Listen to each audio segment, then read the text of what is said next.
Okay, it's now time to depart Megan and turn my attention to another podcasting giant, maybe the king of podcasters. Okay, this guy has a huge audience, Nick Fuentes. Okay, I've made entire videos about him. Okay, but here he features in this video as well. Why? Because of the segment that I'm about to share with you, where Nick basically says he's giving up on all other sacred subjects to him, or subjects that he's known, to obsess with, such as the ethnic composition of the United States, the southern border with Mexico. Here, Nick is basically saying none of that matters to him anymore. All that matters to Nick is his war on Israel. Take a listen. Dude, my war against Israel is the only thing keeping me going at this point. Immigration, who gives it? Country's over. It's over. Have you been outside? Do you ever actually even leave the studio? Do you know what it's like out there? We're already a non-white country. Get a grip. Get real, bro. We already live in Mogadishu. We already live in Islamabad. Have you been outside? LA, Chicago, New York. We live in hell. And that's just it's what it is. I know it's not exactly politically correct to say that. And listen, I know that's not exactly politically correct. Sorry, Snowflake. What, do you need a safe space? Did that just trigger you? It's where we live. That's on my Twitter, where it gives like the pin, your location. Drop location. That's where we all live right now. So the guy said, yeah, we need to focus on H-1Bs and immigration. I'm like, H-1Bs, dude, we're 50% non-white. It's cooked. Immigration. If that's the only issue, I'm going back to bed. People are talking about remigration, mass deportations. If that's the struggle, I'm going back to bed. Is my DoorDash here yet? I'm going back to bed. Wake me up when the nuclear war starts. Wake me up when the third temple is finished. That's the only thing keeping me going, is that we are in a war. We are in a pitched battle against the children of Esau. That's all there is. That's all there is. That's all that matters anymore, is that the Christians are in a war with the children of Esau. It's Rome and Jerusalem. Rome and Jerusalem. That's it. That is all that matters. That is the battle. So if you're not talking to me about the new Roman Empire and the new temple and the new Jerusalem, frankly, I don't want to hear it. I'm done with all that. I'm done with low energy white nationalism and all that kind of talk. We're just past that. This is about the Jewish oligarchy. That's it. All right. What do I want to focus on in this clip that you just saw? The whole issue or theme of Israel is Esau, or Israel is Edom. Now, this is very interesting stuff. Of all of Israel's popular detractors in the podcast world, I personally recognize Nick Fuentes as the most intelligent and articulate of them all, as his very taking up this subject betrays. Okay, he is very well read, especially in traditional Catholic theology and history, is evidenced in his reference to the Jews as Esau. Now, of course, all of this originates in the book of Romans, chapter 9, verses 10 to 13, when Paul himself resorts allegorically back to the story of Jacob and Esau in Genesis. There in Genesis, the story is communicating that Yahweh sovereignly chose Jacob over Esau, despite Esau being the firstborn son of Isaac with all the rights known as primogeniture being assumed to be his, which was the tradition of both Israel and the larger Middle East of those days. But there in Genesis, we learn that if Yahweh so chooses, he has the ultimate right to bypass such traditions or any law of men that's contrary to his own agenda or the furthering of his own aims. But in Romans, Paul retells this story from Genesis allegorically. Now, just know that the word allegoria in Greek means other meaning. And this is a very popular method of exegesis in Paul's day, especially to Hellenists like Paul. And when I say Hellenists like Paul, yeah, Paul's Jewish, but Paul was a Hellenized Jew, which simply means that he was raised in the Greek world and he spoke Greek as a mother tongue, okay, or at least one of his primary languages. Okay, Paul was a native Greek speaker. So, as part of that world that Paul grew up in, he's very acquainted with the methodology of exegesis called allegory. Okay, so Paul retells the story of Genesis allegorically in Romans chapter 9 to teach that New Testament salvation by grace is now being represented allegorically by Jacob, which trumps the Mosaic code, which is unable to save, now being allegorically represented as Esau.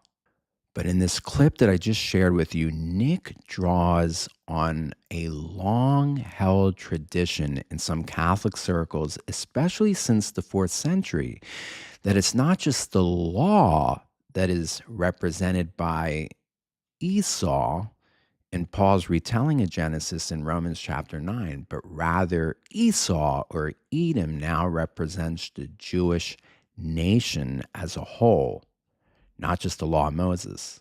Now, this is really interesting stuff. I even remember doing chorus work on this topic back at grad school at Hebrew University on Mount Scopus in Jerusalem, where I did my master's and then my PhD.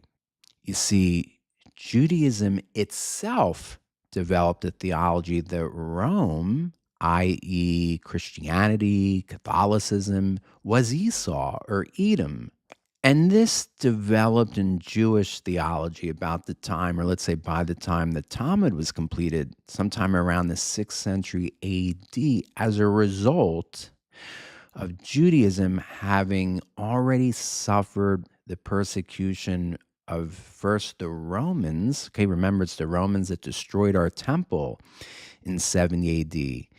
And it was Hadrian, the Roman emperor, who in 136 AD changes the name of Israel to Palestine, in addition to expelling Jews on pain of death from what was previously called Judah. Okay, Jews will no longer be able to live in Judah, starting with Hadrian. Okay, at that point, they had to relocate the closest they can live to Israel, to Judah, let's say, or to Jerusalem in those days. Henceforth is Galilee. And the Christians, when they conquered Jerusalem, okay, and by Christians, I mean Byzantium or the Byzantine Empire, which is really the Roman Empire having now turned or converted to Christianity, those Christianized Romans continue this form of persecution of the Jews in Judaism. So by the time the Talmud is formed in the 6th century AD, the Jews already have, and you can understand, okay, a lack of love for Christianity. And this no longer has to do with really the battle over whether Jesus is the Messiah, not the Messiah, which of course is at the heart of our debates to this very day. But rather now there's a bitterness that seeps into the Jewish mindset because of the persecution of Christianity of the Jews. Once Christianity became empowered in Rome and elsewhere. Okay, so it's reflected now in the Talmud, and it's reflected in Jewish thought that cast Rome or Catholicism or Greek Orthodoxy and Russian Orthodoxy as Edom or Esau. And interestingly, and Nick picks up on this, the Christians, as a response to this Jewish charge that Christianity is now to be seen, at least by Jews, as Edom or Esau, the Christians in turn, starting around the same time, but maybe even before the Jews, put this into words, okay, into things like the Talmud or Talmudic era literature. The Christians see the Jews, not just the Torah or the Mosaic laws. Paul states in Romans 9, but it's now the Jews as a people who are Esau or Edom. That's exactly what Nick is drawing on. Now, that Nick is even aware of this topic is a credit to his own study and reading, as well as a sign of what exactly lays behind his, as well as others' anti Israelism, which stems from this medieval Catholic theology or dogma that I've covered elsewhere in other videos. Now, before I depart from Nick to focus very briefly on a third person, I want to share with you another clip of Nick because this is really important, where he comes out a couple days ago basically saying he's not a Republican, he's not a right winger, he's a moderate Democrat. Now, this is very important, and I'll tell you why. But first, watch the clip. I care about affordability. I care about foreign interventions. I care about the border. I'm a non-woke moderate Democrat. I think the GOP needs to be destroyed. I think the corrupt criminal government of Trump needs to be slowed down. We need to impeach the orange. It's time to put this in a peach. Trump needs to be placed inside of a crystal. He needs to be impeached. This fat orange, tiny hands needs to be impeached. And then in 28, no Vance, no Rubio. We have to burn down the whole party. Wow. Okay, this is very fascinating. I'm not shocked by this, but it's still interesting because you see, Nick Fuentes has been long regarded as a right winger, as a national socialist or Nazi. And here he's coming out and saying that he's none of the above. He's rather a mainstream Democrat. Now, why is this fascinating, other than it representing a total betrayal to probably millions of his followers who believe that he's a right winger? The reason why this is really interesting is because what came out in the news last week about the organization called the Southern Poverty Law Center. This is one of these left-wing organizations that calls anyone and everyone who disagrees with, left-wing agendas. It usually refers to them, which would include me, as, being a hater or a Nazi or an anti this or an anti that or an anti Semite. Okay, the Southern Poverty Law Center for years has published lists of organizations and individuals who they charge with racism, anti-Semitism, the hatred of blacks, the hatred of women. But it just came out a week ago, and this is because the Trump organization has brought charges against this Southern Poverty Law Center, that they've actually paid several leading so-called conservatives. We're talking about what may perhaps be people like Nick Fuentes or Candace Owens, that it's been paying these people to be cutting edge, anti-Semitic, racist, every bad thing in the book, in order to discredit anybody who's conservative or anybody who's right wing. Okay. And here, just a few days by the way, on the very day I believe these charges were announced, both Candace Owens and Nick Fuentes catch flights to Italy and spend several days there. Nobody knows why they simultaneously left the United States to go to Europe and what they were doing there for a few days, coincidentally after people suggested that they may be among the individuals we're talking about here in the Southern Poverty Law Center suit, or the suit against this organization by the Trump administration. Okay, is it possible that Nick and Candace are some of these individuals that were paid by the Southern Poverty Law Center to be these outlandish right wingers, edgy, in order to make anybody who's conservative look bad? Well, it's interesting because only a few days later, when Nick returns from Italy, he comes out and basically says outright, I was never a Republican. I was never a right winger. Hell, I'm just a moderate Democrat. Wow. Now, this is also interesting because back on January 6th, on that infamous day at the Capitol, Nick was one of the main rabble raisers, whipping the crowd into a frenzy to, go into the Capitol, to riots, whatever was caught on camera there. I'm not an expert on January 6th, but you guys know, okay, the riots, some of the vandalism that was done. I'm not saying the whole crowd that was at the Stop the Steal, demonstration were vandals or, acting out in violence that day, but some were, and Nick is filmed as being one of the main rabble raisers, one of the people whipping everybody else into a frenzy to break the law and to get in trouble. Keep moving towards the Capitol. It appears we are taking the Capitol back.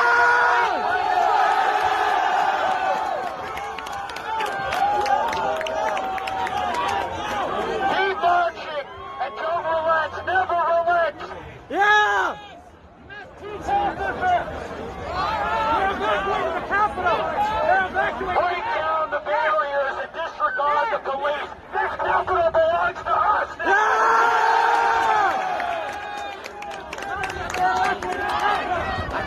They're evacuating the Capitol! They're evacuating the Capitol! The police are evacuating the Capitol.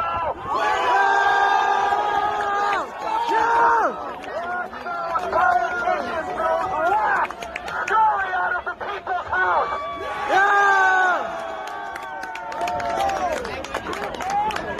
And that's exactly how it should be. These politicians don't represent us. They betray us. And now we are forcibly evicting them from the people's house. Meanwhile, elderly women, grandmothers, were arrested on that day for, supposedly vandalism and other things, while Nick, one of the main rabble raisers, was left alone. And of course, this is causing people to question, was he an informant this whole time? Was he always on the other side? Was he always a moderate Democrat? So this, my friends, this story is going to take some very interesting turns in the weeks to come, and I'm sure we'll address it in some future videos. Now, lastly, I want to turn to the third and final person who I'm not going to spend much time on because I find this person to lack substance of any kind worth addressing. And the only reason why I'm going to show you a clip from this guy, Theo, okay, and that's his name, and I only became aware of this guy a couple months ago, is because he has millions and millions of followers in the age group of your children, your grandchildren. And unlike very intelligent, well-read Nick or politically astute Megyn Kelly, I would never say that Megyn Kelly is stupid or vacuous, but I would absolutely say that about this guy, Theo. Take a look at this clip that came out just a couple days ago, and then I'll just say something about it before we conclude the video. But I do have a lot of uncomfort about America's relationship with Israel, the Israeli political leaders. That's what I mean. I believe that group it just feels like a satanic regime. It doesn't seem, it feels like they just want to cause pain. They just, they don't even know where all the bodies from Gaza are, and they're already moved on to other places that they are attacking, and that America's associated now with their attacks. And I believe that will come here one day. I don't believe that the Israeli leaders, that they have any intention to stop that. I don't see that they have any care for the American people. It doesn't seem like that. I've never heard that spoken. And I believe that if we don't speak up now, that our children won't have the chance to speak up, either by law or by worse. And that may sound crazy to some people, and that's fine if it does. If it does sound crazy to you and you think I'm crazy on that point of view, that's okay. I watch a clip like that and I'm just left speechless because That's the definition of vacuous, okay? That's the definition of somebody talking who has no gray matter between their ears. Not a single thing that this guy Theo said was substantive. He didn't offer any arguments. It was strictly emoting. I think they're all cultist Satanists. I think they're all going to come to America. Netanyahu's going to come to America and hurt Americans. I've never heard such stupidity in my life. This is one of the most stupid things I've ever heard. And yet this guy has millions of followers because you see, just like there's a demand of thoughtful people to have thoughtful discussion on YouTube, thoughtful discussion on podcasts, thoughtful people are drawn to thoughtful podcasters and thoughtful news anchors on different cable channels. But likewise, guys, there's a demand, obviously a demand of millions of people who are not thoughtful. You could say they're thoughtless to hear or to be led by somebody as vacuous and thoughtless as them. And I don't care how elitist that sounds. I don't care if I'm insulting anybody here. What I just heard is so pathetic, and it should scare every one of us that there's millions and millions of young people in this country that follow that guy, that vacuous imbecile, Theo Von. That, my friends, is the up and coming generation. They're the ones who are going to take the reins of power one day in this country. Generation Z. Steve, is there anything to be optimistic about? Well, not on the political horizon, no. As you've heard me say in plenty of videos and interviews with other people, I believe these Trump years to be a reprieve before the storm to come. Now, I'm hoping after Donald Trump that somebody like Marco Rubio takes over, succeeds in Donald Trump's place, that carries the torch. I would love to see Marco Rubio the president for the next 8 years following Donald Trump. But that's just on my wish list. It doesn't mean it's going to happen, because what very well may happen, and in my opinion will happen one day, is that the Theo Vons of the world, or the people like Theo Von, or the people who follow Theo Von, people whose entire education is TikTok. They've never cracked open a book about, in this case, since this is what we're talking about in this particular episode, never have cracked open a book about the Arab-Israeli conflict, never have read a book about Islam, never have read a book about, the history of Israel, certainly haven't read the Bible from page to page. These, my fellow Americans, are the future of America.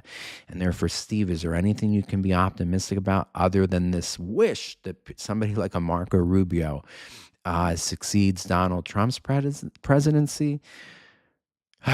The only thing that I can be optimistic about is this book and the promises about what follows this world, this age, this particular existence that we find ourselves in right now. For friends, the world that we currently inhabit, according to the Bible, is racing towards its conclusion. And there's not much to look forward to on the horizon in this age. In politics, it's all coming to what could be a frightening close. And the only thing that we have to grasp onto for our strength and for our hope is the book that I shared some verses with earlier with you today, the Bible. As for me and my house, I plan to read it over and over again from Genesis to the end of Revelation, because it is our guiding light, and it gives us the discernment to know or to test the spirits, to test what we hear on the internet, what we read, what we hear on YouTube, what we hear on social media. And you can see that those that have a dearth of knowledge in the Bible, though they claim to be these Christians and passionate Christians at that, if they're not grounded in the Word, they're like a ship without a rudder. And a ship without a rudder in the middle of the ocean is not the boat that you want to be sailing on. Anyway, folks, that's the end of this episode. I want to thank you that you spent your time with me today. If you want to treat me to a cup of coffee, you can do so by way of the link that I put at the bottom of every episode in the extended description of the video. It leads to my Ko-fi page where you can treat me to a one-time cup of coffee or a repeated cup of coffee every month. I want to thank all of you who treated me to cups of coffee while I was in the war in Israel. It brought me much happiness to caress cups of Aroma. That's the country's leading coffee chain. Aroma coffees, Aroma espressos and cappuccinos and macchiatos during that 5 weeks of war. Anyway, this is Steve the tour guide signing you off, wishing you a great day and a great week as you continue to plod your way through this life. This is Steve the tour guide signing off. Bye-bye.